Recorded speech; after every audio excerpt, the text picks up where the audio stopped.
अब तक आपने देखा विन को मृत्यु तुल्य योग से बचाने के लिए रिद्धि उससे शादी कर लेती है, पर शादी की बात विन से छुपाई जाती है। विन रिद्धि को प्रपोज करने जाता है, पर उसके गले में मंगलसूत्र देखकर उसे किसी और की बीवी समझता है। रिद्धि अपने मौत का इश्तहार पढ़ के चौंक जाती है, जिसे असली रिद्धि के पति ने छपवाया है। एक दिन शिवम रिद्धि को सड़क पर देख लेता है। मंजरी कांता को अस्पताल में जान से मार देती है और उसका इल्जाम मनबीर पर लगा देती है। शिवम को ये पता चलता है कि जिस शख्स से उसकी बेटी जूही इतने दिनों तक मिलती रही वो और कोई नहीं बल्कि उसकी बीवी रिद्धि सिन्हा है। अब आगे।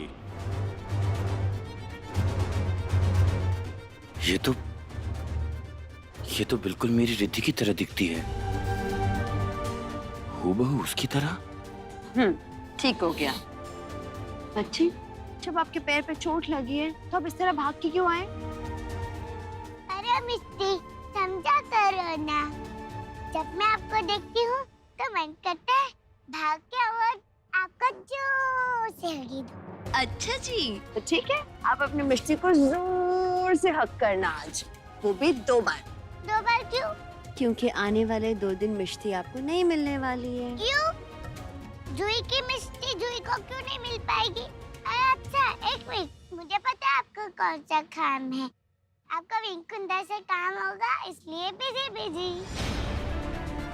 नहीं, मेरा विन कुंद्रा के साथ काम नहीं है। आपकी मिष्टी को कुछ पर्सनल काम है, इसलिए वो बॉम्बे से बाहर जा रही है 2 दिन के लिए। क्यों? किससे मिलने जा रही हो? अच्छा, जैसे मैं आपको बता दूंगी और आपको पता चल जाएगा कि मैं किससे मिलने जा रही हूँ। हाँ? अच्छा ठीक है, अब ये तो बताओ कि आज तो मेरे साथ खेलने का टाइम है ना? आज मिष्टी के पास जूही के साथ खेलने का बहुत टाइम है। रीमा दीदी जल्दी बोलो।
पहचाना मुझे?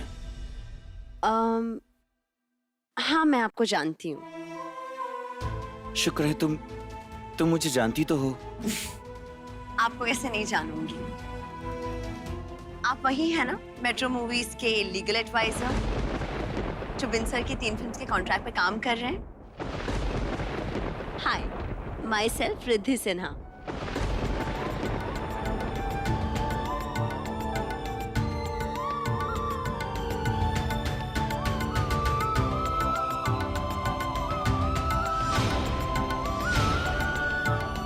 मैं विंसर की पर्सनल असिस्टेंट हूँ और उन कॉन्ट्रैक्ट को एनालाइज करने में मैंने ही हेल्प की थी। बस इतना ही जानती हो तुम मेरे बारे में? हमारे बारे में? जी हाँ, कुछ और भी है जो मुझे जानना चाहिए आपके बारे में?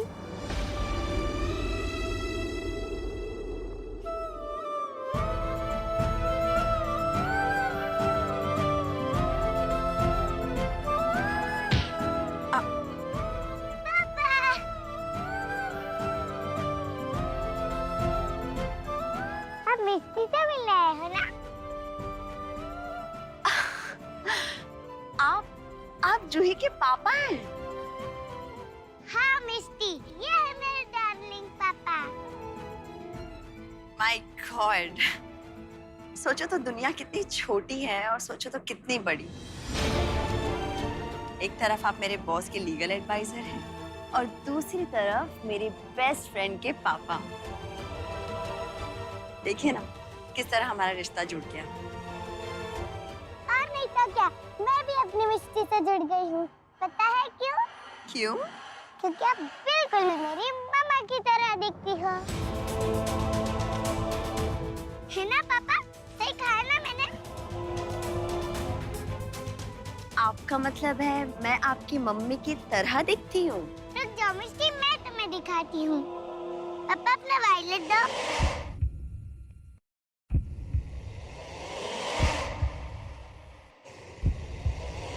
ये देखो मेरी मम्मा की तस्वीर, जिसे मेरे पापा हमेशा साथ लगे थे।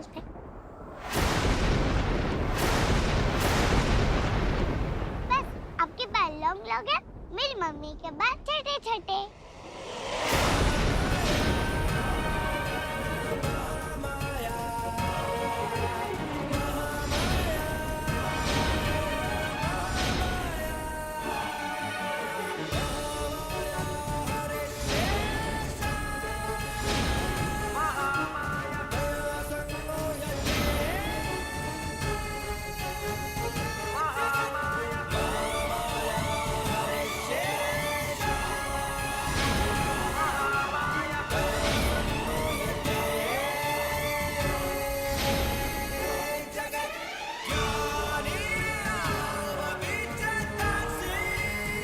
वो कोई मिस्टर एस सेन है चंडीगढ़ से और उनका एड्रेस है चंडीगढ़ सेक्टर 70।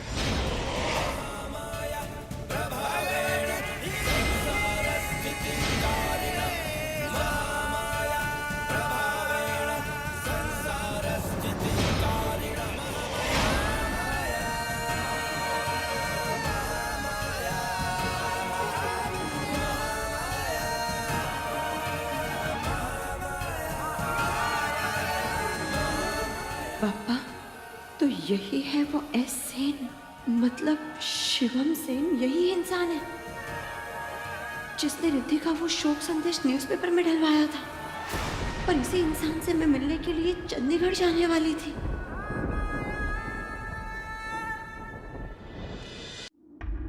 सही सुना आपने मिस रिद्धि सिन्हा। आप मेरे क्लाइंट की सेक्रेटरी भी हैं और मेरी पत्नी भी।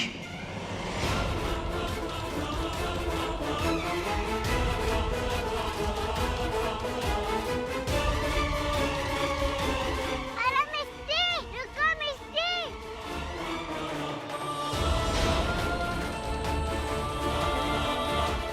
पापा, ये मिस्टी ऐसे क्यों चली गई? उनको क्या हुआ? पता नहीं बेटा, लेकिन आपके पापा पता लगा कर रहेंगे कि आखिर ये मिष्टी है कौन। दादी, क्या आप जानती थी आपकी रिद्धि की शादी हो चुकी थी? नहीं बच्चे, मुझे नहीं पता था। दादी, क्या आप ये जानती थी कि वो छोटी बच्ची जूही आपकी परपोती है, रिद्धि का अंश है वो? ये क्या बोल रही है तू? जूही मेरी रिद्धि की बेटी है? हाँ दादी, वो छोटी बच्ची जूही आपकी रिद्धि की बेटी है, उसकी आखिरी निशानी। वो तो अच्छा हुआ कि आज मैं जूही के पापा से मिली और उन्होंने मुझे सारी सच्चाई। जूही के पापा? कौन? शिवम सेन, जिसने रिद्धि की ऑब्ituary उस न्यूज़पेपर में छपवाई थी, वही तो है आपकी पोती रिद्धि के पति और उस छोटी बच्ची जूही के पापा। शिवम सेन? रिद्धि, मैं जानती हूँ शिवम को। लेकिन दादी, शिवम सेन तो मेट्रो मूवीज के लीगल एडवाइजर हैं और अभी अभी विनू के साथ काम करने लगे। आप शिवम से कहाँ मिली?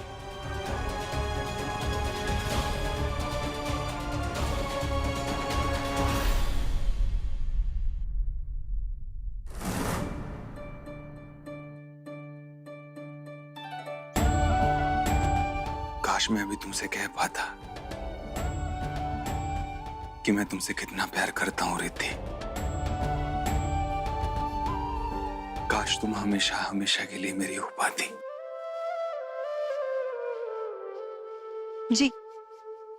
जी वकील साहब, मैंने अपने पति मनबीर कुंद्रा की जमानत के सिलसिले में आपसे बात करनी है। लेकिन गौरी जी, शंकर साहब खुद क्यों मानवीर की जमानत नहीं करा रहे? वो इसलिए क्योंकि वो मेरे पति को दोषी मानते हैं।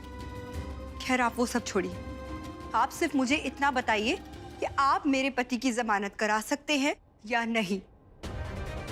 माफ कीजिएगा गौरी जी, मैं ये केस नहीं ले सकता।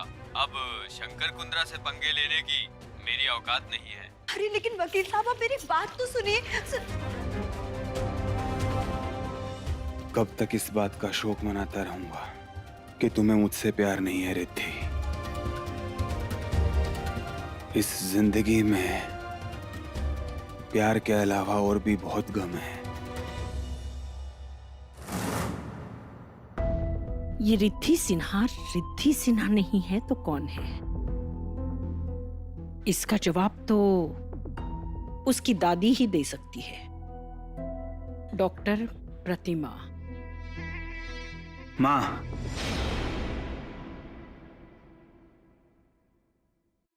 आप कहीं जा रही हैं? सिद्धिविनायक जा रही थी। माँ, आपका सारा ध्यान या तो पाठ पूजा में रहता है या मुझ में। कभी तो अपना ध्यान रख लिया कीजिए आप। तू है ना मेरे बारे में सोचने के लिए, फिर मुझे किस बात की चिंता? माँ, मुझे ना आपसे गौरी भाभी के बारे में बात करनी है। बेचारी बिल्कुल राजश्री मूवीज की बहू जैसी है गौरी, और उसका पति खलनायक। अब दुखी तो होगी ना वो। बोलना। माँ, आप सिद्धिविनायक जा रही हैं तो गौरी भाभी को भी लेती जाइए। आपके साथ जाएंगे तो उन्हें अच्छा लगेगा। आप जानती हैं ना, मन्नू भैया के साथ जो कुछ भी हुआ। मैं यहाँ उस चालबाज रिद्धि की जड़ें खोदने जा रही हूँ और ये नालायक मेरे गले गौरी को बांध रहा है। देख विनायक, मुझे लगता है हमें गौरी को थोड़ी देर अकेले रहने देना चाहिए। वो अभी भी मनबीर से मिलकर आई है, बहुत ज्यादा दुखी है। मुझे लगता है हमें उसे थोड़ा वक्त देना चाहिए। क्यों? मैं चलती हूँ। प्रतिमा, मैं आ रही हूँ और आज मुझे इस रिद्धि का सच जानने से कोई नहीं रोक सकता।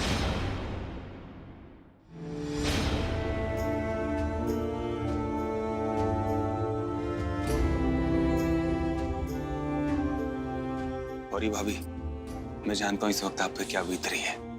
मुझे कुछ समझ में नहीं आ रहा मैं क्या करूं, लेकिन गौरी भाभी मैं आपके साथ हूँ। देवर जी, मेरी आपसे एक विनती है, एक बार ही सही आप इनसे प्लीज लॉकअप में मिलने चले जाइए। आपका हुक्म सर आंखों पर। थैंक यू देवर जी। मैं जाऊंगा गौरी भाभी।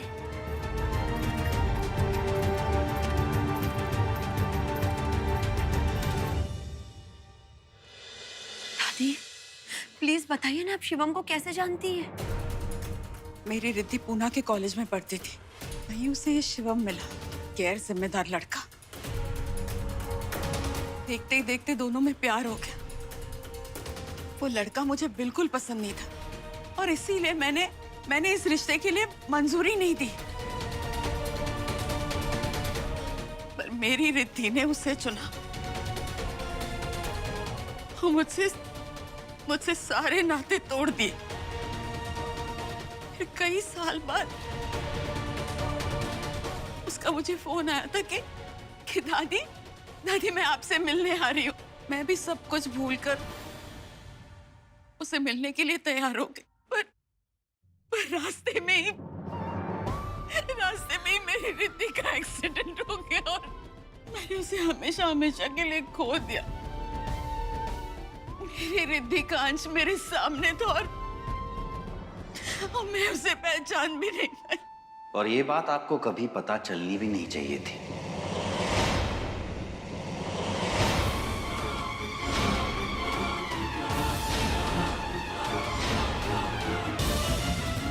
क्योंकि आपको मेरा और रिद्धि का रिश्ता तो वैसे भी मंजूर नहीं था, तो अब आपको जूही या रिद्धि के होने या ना होने पर इतना फर्क क्यों पड़ रहा है? रिद्धि मेरी बीवी थी, है और हमेशा रहेगी, और जूही हमारी बेटी। मिस्टर सेन, मेरी बात सुनिए। मिस्टर सेन? ये क्या नाटक लगा के रखा हुआ है मिस्टर सेन? मिस्टर सेन, इन 5 सालों में ऐसा कोई दिन नहीं गया है जब मैंने जूही को उसकी माँ की कहानियां ना सुनाई हो, ये ना बताया हो कि उसकी माँ उससे कितना प्यार करती है। कितने दिन, कितनी रातें मैंने अपनी रोती बिलखती हुई बच्ची को झूठा दिलासा दिया कि उसकी माँ लौट कर आएगी। मम्मी कहाँ है, मम्मी कहाँ है पूछती थी। और जब ये पता चला कि तुम्हारी पूज्य प्रतिमा दादी ने तुम्हारा दाह संस्कार कर दिया और खुद कहीं गायब हो गई, तुम्हें पता है ऐसा लगा होगा मुझे। मिस्टर सेन, नहीं छोड़ो, जूही को कैसा लगा होगा तुम्हें कोई अंदाजा ही नहीं है। शर्म नहीं आई आपको एक छोटी सी बच्ची को उसकी माँ से दूर करते हुए? मैंने ना घर बदल दिया, शहर बदल दिया, चंडीगढ़ चला आया जूही को लेकर, लेकिन उन 5 सालों में हर दस्तक, हर आहट पर लगता था कि मेरी रिद्धि आ गई है, तुम नहीं आए।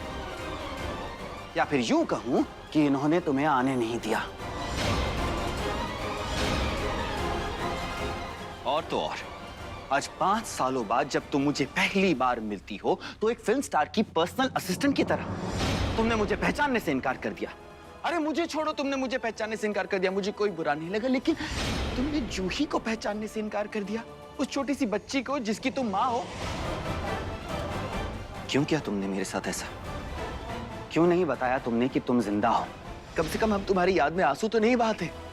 क्यों अपनी मौत की झूठी खबर हम तक पहुंचाई? क्यों इतना ढोंग करती रही? क्यों नहीं बताया तुमने कि तुम जिंदा हो? रिद्धि बोलो। बस एक बार ये प्रतिमा मिल जाए, फिर देखना मैं क्या करती हूँ। इस शातिर औरत से सारे राज ना निकलवा लिए, क्योंकि इसने ऐसा कुछ नहीं किया है शिवम। ये रिद्धि सिन्हा है ही नहीं।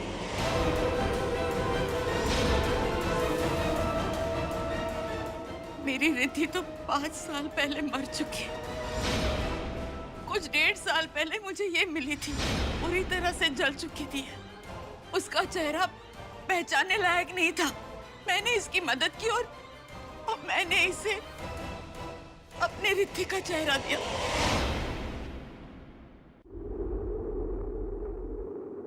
शिवम, ये तुम्हारी बीबी रिद्धि नहीं है, ये तो। वाह, क्या बात है, क्या बात है डॉक्टर प्रतिमा, वाह। आप एक अच्छी डॉक्टर ही नहीं, आप तो एक बहुत बढ़िया कहानीकार भी। क्या समा बांधा है आपने, मजा आ गया। क्या कहना चाहती हैं आप कि मेरे सामने जो खड़ी है वो मेरी रिद्धि नहीं है? एक मिनट, क्या कहना चाहती हैं आप? ये लड़की जिसकी ना सिर्फ शक्ल रिद्धि सिन्हा से मिलती है, जिसका नाम रिद्धि सिन्हा है और जो आपको दादी कह के बुलाती है, ये मेरी रिद्धि है ही नहीं। डॉक्टर प्रतिमा, ये कोई फिल्म नहीं है, ये मेरी जिंदगी है, मेरी बेटी की जिंदगी है, हमारी जिंदगी है, और इसके साथ भद्दा मजाक करने का हक मैं आपको नहीं देता हूं। और अगर आपका कहना है कि ये लड़की रिद्धि सिन्हा नहीं है तो कौन है ये? बोलिए बोलिए। अरे ये किसकी आवाज आ रही है? सिद्धि, सिद्धि जोशी, सुना आपने? सिद्धि जोशी हूं मैं। सिद्धि जोशी? बंदरे चौल के छोटे से घर में रहने वाली सिद्धि जोशी। आज से 1.5 साल पहले मेरे साथ एक बहुत भयानक हादसा हुआ। मेरा पूरा शरीर आग में झुलस गया था। मैं तड़प रही थी और उस हालत में मैं दादी को मिली। दादी ने मेरी जान बचाई, तो मुझे एक नई जिंदगी दी, एक नई पहचान दी। आपकी पत्नी की पहचान, रिद्धि सिन्हा की पहचान।